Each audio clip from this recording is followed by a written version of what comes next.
अस्सलामुअलैकुम वरहमतुल्लाहि वबरकातुहू। मेरा नाम सैयद मुदस्सिर है। तो आज का जो मैं टॉपिक आपके लिए लेके आया हूँ वो है इंट्रोडक्शन टू क्वाड्रेटिक इक्वेशन।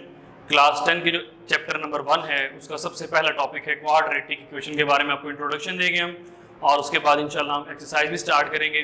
तो सबसे पहले जी आइए हम देखते हैं जी क्वाड्रेटिक इक्वेशन क्या होती है, क्वाड्रेटिक इक्वेशन को सॉल्व करने के मेथड्स क्या होते हैं। तो इस बारे में आपको पता होना चाहिए, मगर क्वाड्रेटिक इक्वेशन का इंट्रोडक्शन स्टार्ट करने से पहले मैं आपको एक चीज बताता चलूं कि इक्वेशन किसे कहते हैं। एक दो चीजें इंपॉर्टेंट हैं समझने के लिए, इक्वेशन किसे कहते हैं और उसमें एक दो चीजें और भी होती हैं, वो आप समझ लीजिए ताकि मजीद जो मैं आपको बात बताऊं आपको उसमें कोई मसला मसाइल पेश ना आए। तो इक्वेशन क्या होती है, ये आप प्रीवियस क्लासेस में पढ़ के आ चुके हुए हैं कि इक्वेशन किसे कहते हैं। The equality of two expressions, जब दो एक्सप्रेशंस हमारे पास होती हैं उसको हम आपस में इक्वेट करते हैं। दो एक्सप्रेशंस को जब हम आपस में इक्वेट करते हैं on the basis of logic and number, for example 9x + 5 = 2x। For example हमने एक एग्जांपल ले ली, this is equation 9x + 5 = 2x आ रहा है। तो ये हमारे पास एक इक्वेशन है। तो एक एक्सप्रेशन हमारे पास ये मौजूद है और एक एक्सप्रेशन ये मौजूद है, और इन दोनों को हमने आपस में इक्वेट किया हुआ है on the basis of logic and numbers. अब इक्वेशन के बारे में तो आपको मालूम हो गया कि इक्वेशन हमारे पास क्या होती है। नेक्स्ट हम मूव करते हैं, वेरिएबल क्या होता है, कोफिशिएंट क्या होता है और कांस्टेंट क्या होता है। कुछ बच्चों को ये चीज नहीं मालूम होती है, इस वजह से मैं आपको बता रहा हूं कि ताकि आपको आगे मजीद कोई मसला मसाइल पेश ना आए। तो आप देखिए जी, जो इक्वेशन में हमने वैल्यू मालूम करनी होती है, फॉर एग्जांपल x हमें मालूम करना है तो x वेरिएबल होगा, y मालूम करेंगे तो y वेरिएबल होगा, z मालूम करें तो z वेरिएबल होगा। तो इसमें हमारे पास वेरिएबल एग्जिस्ट कर रहा है x इज वेरिएबल, और जो वेरिएबल के साथ वैल्यू मल्टीप्लाई हो रही होती है, यहां पे 9 मल्टीप्लाई हो रहा है, this is coefficient. This is coefficient, जो वेरिएबल के साथ वैल्यू मल्टीप्लाई होती है उसको हम कहते हैं कोफिशिएंट। तो यहां पे वेरिएबल हमारे पास x है और कोफिशिएंट हमारे पास 2 है। तो रही बात कांस्टेंट टर्म की, कांस्टेंट टर्म हमारे पास ऐसी टर्म होती है जिसके साथ कोई भी वैल्यू ना लिखी हो, ना ही x हो, ना ही y हो, ना ही z, कुछ भी ना हो, उस वैल्यू को हम कहते होते हैं कांस्टेंट टर्म। आई होप सो कि आपको ये चीज समझ आई होगी। तो नेक्स्ट अब हम मूव करते हैं क्वाड्रेटिक इक्वेशन की तरफ।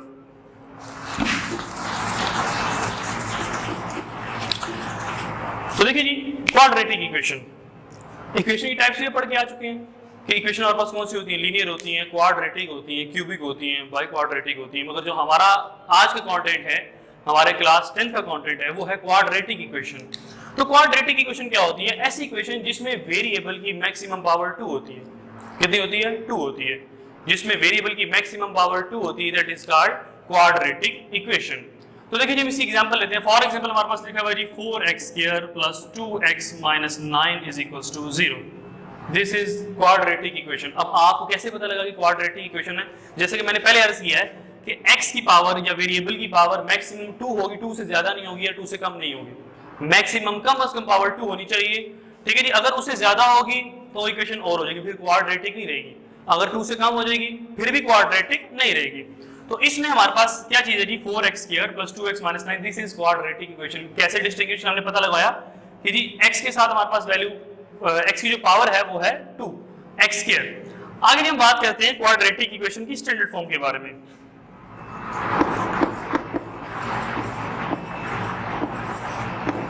स्टैंडर्ड फॉर्म, अब क्वाड्रेटिक इक्वेशन की स्टैंडर्ड फॉर्म क्या होती है, देखिए जी x⁻² तो और भी आ सकती है, इस तरह लिख सकते हैं 4x² + 9।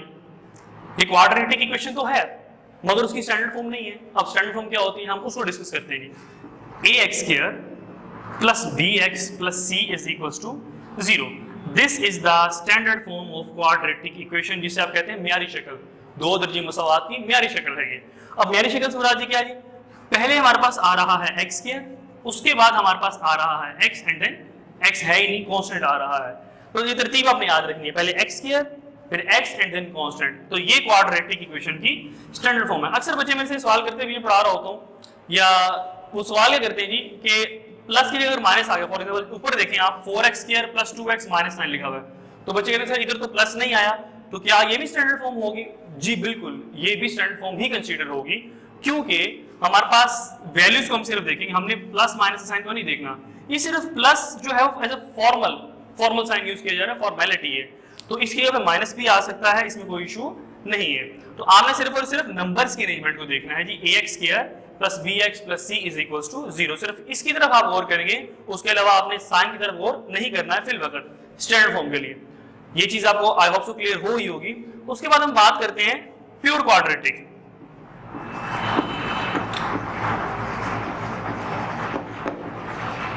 तो ये चीज जानना आपके लिए जरूरी क्यों है, क्योंकि ये चीज अक्सर आपसे एक आधा एमसीक्यू पूछ लेता होता है आपका पहला कि दूसरा एमसीक्यू भी एक्सरसाइज का। तो जी प्योर क्वाड्रेटिक इक्वेशन क्या होती है? प्योर क्वाड्रेटिक इक्वेशन ऐसी होती है जी जिसमें आपके पास x मौजूद ना हो। देखिए इक्वेशन स्टार्ट कहां से हो रही है? x स्केयर से। x की मैक्सिमम पावर कितनी है? 2। अब x की मैक्सिमम पावर 2 है, इससे तो हमें बात पता लग गई कि ये क्वाड्रेटिक इक्वेशन है, मगर इसमें एक चीज की कमी है, दैट इज x हमारे पास मौजूद नहीं है। तो अगर इस तरह की इक्वेशन हमारे पास आ जाए तो उस इक्वेशन को हम कहते होते हैं pure quadratic equation. This is called pure quadratic equation. So इसको मेथड जो सॉल्व करने का थोड़ा डिफरेंट है, इंशाल्लाह साथ साथ जैसे सवाल करेंगे तो आपको मैं गाइड भी करता जाऊंगा कि इसको सॉल्व किस तरीके से करते हैं।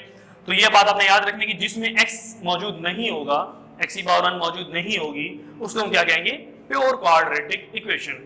नेक्स्ट हम मूव करते हैं methods to solve quadratic equation. Quadratic equation को सॉल्व करने के मेथड क्या है?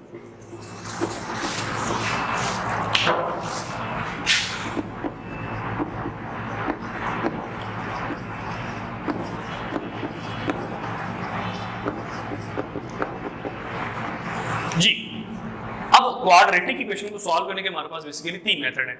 इसमें से एक मेथड तो आप पहले प्रीवियस क्लास में 9th क्लास में चैप्टर नंबर 5 में पढ़ के आ चुके हैं, दैट इज फैक्टराइजेशन, जिसे आप उर्दू में तंजीम भी कहते हैं।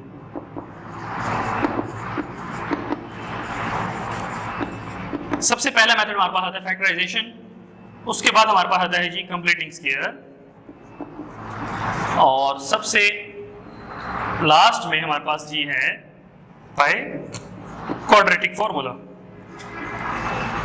अब इसमें कुछ चीजें आपके लिए बेटे नहीं है, मतलब कि न्यू है, जो कि आप पहले पढ़ के नहीं आए हुए। फैक्टराइजेशन तो मैं बता रहा हूं आपको कि आप पहले पढ़ के आए हुए हैं, ठीक है जी। तो फैक्टराइजेशन सबसे पहला मेथड है क्वाड्रेटिक इक्वेशन को सॉल्व करने का। उसके बाद जो हमारे पास नेक्स्ट स्टेप है, नेक्स्ट मेथड है सॉल्व करने का क्वाड्रेटिक इक्वेशन को, that is completing square method, तकमील मुरब्बा। ये भी इंशाल्लाह आप 1.1 में क्वेश्चन नंबर 3 में पढ़ेंगे। और उसके बाद जो हमारे पास है क्वाड्रेटिक फार्मूला, ये भी इंशाल्लाह आप 1.2 में पढ़ेंगे। क्वाड्रेटिक फार्मूला भी नहायत आसान है, मुश्किल इसमें कुछ भी नहीं, कोई किसी किस्म की मुश्किल की बात नहीं है। अगर आप साथ साथ बेसिक्स जो हैं लेके चलेंगे, कंसेप्ट्स को लेके चलेंगे, तो मैं यकीन से कहता हूं कि आपको इंशाल्लाह कोई मसला मसाइल पेश नहीं आएगा। तो 3 मेथड जो हमारे पास मौजूद है, factorization, completing square and by quadratic formula. आप क्वाड्रेटिक इक्वेशन को ले, फॉर एग्जांपल हमारे पास इक्वेशन मौजूद है x square plus 14x plus 48 is equal to 0। मैं इस इक्वेशन को लेता हूं और मैं इसको सॉल्व करना शुरू करता हूं। अब मेरी मर्जी, मैं इसको जैसे मर्जी सॉल्व कर लूं, मैं इसको फैक्टराइजेशन से सॉल्व कर लूं, मैं इसको कंप्लीटिंग स्क्वायर से सॉल्व कर लूं, या मैं इसको क्वाड्रेटिक फार्मूला सॉल्व कर लूं। आप तीनों में से जो मर्जी मेथड इसे अप्लाई करें आपका आंसर सेम आएगा। तीनों में से जो मर्जी मेथड इसे अप्लाई कर लें आपका आंसर सेम आएगा। मगर अगर कोई एग्जाम में आपको चीज पूछी हो कि भी आपने इस इक्वेशन को सॉल्व करना है फैक्टराइजेशन से ही, तो मस्ट है फिर आप फैक्टराइजेशन से सॉल्व करेंगे, फिर आप अपनी मर्जी नहीं कर सकते। अगर तो आपको दिया जी सॉल्व, फॉर एग्जांपल आपको लिखा जी सॉल्व और आगे इक्वेशन दी हुई है, जो मर्जी करें, आप क्वाड्रेटिक फार्मूला लगा दें जो आपको आसान लगता है, अगर कंप्लीटिंग स्क्वायर कर दें या फिर फैक्टराइजेशन सॉल्व कर दें, जो आपको आसान लगता है मेथड आप उससे सॉल्व करेंगे, ठीक है नहीं। मगर अगर तो आपको लिखा है सॉल्व बाय क्वाड्रेटिक फार्मूला, तो आप अगर क्वाड्रेटिक फार्मूला की जगह पे फैक्टराइजेशन कर रहे हैं तो मतलब कि आप सवाल गलत कर रहे हैं, चाहे आपका आंसर सही आ रहा है। जो मेथड उसने कहा है आप वही मेथड को चूज करेंगे, वही मेथड को अडॉप्ट करेंगे। अगर आप उस मेथड के अलावा किसी मेथड को अडॉप्ट कर रहे हैं तो मतलब आपका सवाल क्या होगा? गलत कंसीडर होगा। और सबसे इंपॉर्टेंट बात जो कि बच्चे अक्सर चीज भूल जाते होते हैं, वो अक्सर बच्चों की चीज नहीं पता लगती होती, वो बात क्या है कि जब भी आपने बच्चे सॉल्व करना है क्वाड्रेटिक इक्वेशन को, आपके पास स्टैंडर्ड फॉर्म होनी चाहिए। दैट इज स्टैंडर्ड फॉर्म जब तक आपके पास मौजूद होगी आप तब तक उसको सॉल्व करेंगे। अगर तो स्टैंडर्ड फॉर्म नहीं है तो हम क्या करेंगे? हम स्टैंडर्ड फॉर्म बना लेंगे। अगर स्टैंडर्ड फॉर्म मौजूद नहीं है तो हम स्टैंडर्ड फॉर्म को खुद बनाएंगे। अगर तो मौजूद है फिर तो वेल एंड गुड, हम डायरेक्ट सॉल्व करेंगे उसको, x square x and constant. और अगर स्टैंडर्ड फॉर्म मौजूद नहीं है तो हम पहले स्टैंडर्ड फॉर्म को बनाएंगे क्वाड्रेटिक इक्वेशन की एंड देन आगे उसको सॉल्व करेंगे। फैक्टराइजेशन से करेंगे या कंप्लीटिंग स्क्वायर क्वाड्रेटिक फार्मूला, जो आपको मेथड अप्रोप्रिएट लगता है आप उसके मुताबिक उसको सॉल्व करेंगे। तो जी आज का हमारा टॉपिक था introduction to quadratic equation. I hope so कि आपको समझ आया होगा।